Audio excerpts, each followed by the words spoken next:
Assalamualaikum warahmatullahi wabarakatuh. Perkenalkan, nama saya Anissa Salsabila, NPM 22691044 kelas 6E. Baiklah, di sini saya akan sedikit menjelaskan atau menceritakan identitas budaya saya. Budaya saya yaitu budaya Minangkabau. Kedua orang tua saya berasal dari kota Pariaman, yang dimana kota Pariaman itu terdapat di Sumatera Barat. Yang dimana Sumatera Barat itu orang menganut atau memiliki suku yang bernama suku Minangkabau. Dari hal tersebut, saya banyak mengetahui adat-adat ataupun kebiasaan yang ada di Sumatera Barat, yang dimana kebiasaan itu masih ada hingga saat ini dan masih terus dilestarikan. Ada beberapa tradisi atau kebiasaan yang ada di Sumatera Barat. Yang pertama adalah upacara tabui. Upacara tabui itu adalah upacara perayaan lokal yang dilakukan oleh orang dari kota Pariaman, yang dimana upacara itu dilakukan untuk memperingati wafat atau gugurnya imam besar cucunya Nabi Muhammad. Upacara tabui itu dilakukan 1 tahun sekali pada saat bulan Muharram. Upacara tabu itu dilakukan sejak tahun 1910. Dalam upacara tabu itu banyak terdapat di dalamnya makna sejarah ataupun religius. Upacara tabu ini biasanya dilakukan di tepi pantai, yaitu di tepi pantai Gondariah yang terdapat di kota Pariaman. Saya pernah menonton upacara tabu ini pada saat saya SMP, yang dimana pada saat itu saya pergi berjalan-jalan ke rumah nenek yang ada di kota Pariaman.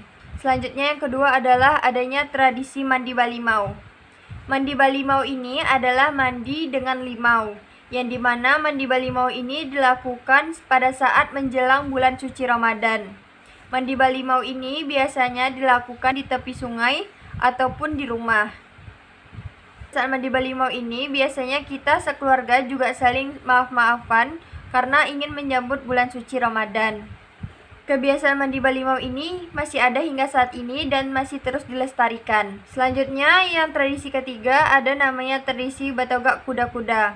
Batogak Kuda-Kuda ini adalah suatu tradisi atau kebiasaan yang dimana orang Minang itu biasanya pada saat membangun rumah mereka akan melakukan syukuran atau yang namanya barale, yang dimana tradisi tersebut merupakan bentuk rasa syukur atas telah berdirinya atau telah terbangunnya suatu rumah, yang dimana dalam tradisi ini biasanya mengundang sanak famili ataupun tetangga-tetangga yang ada di sekitar rumah tersebut.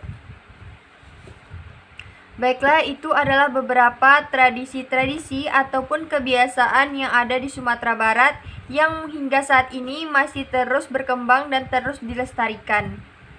Bagaimana budaya Anda membentuk cara Anda memahami dunia, terutama dalam konteks pendidikan? Yang pertama adalah adat basandi syarak basandi kitabullah. Budaya Minangkabau mengajarkan bahwa adat dan agama berjalan beriringan, sehingga pendidikan tidak hanya soal ilmu dunia tetapi juga spiritual. Saya memahami bahwa belajar adalah bentuk ibadah dan tanggung jawab moral untuk mengembangkan diri sesuai nilai-nilai agama dan adat. Yang kedua adalah sistem matrilineal dan perempuan dalam pendidikan. Sistem warisan melalui garisan keturunan ibu memberikan perempuan peran penting dalam bentuk pemahaman saya bahwa pendidikan adalah hak dan kewajiban semua gender, dan perempuan harus mendapatkan kesempatan melalui ilmu. Adalah semangat perantau sebagai wahana pendidikan hidup.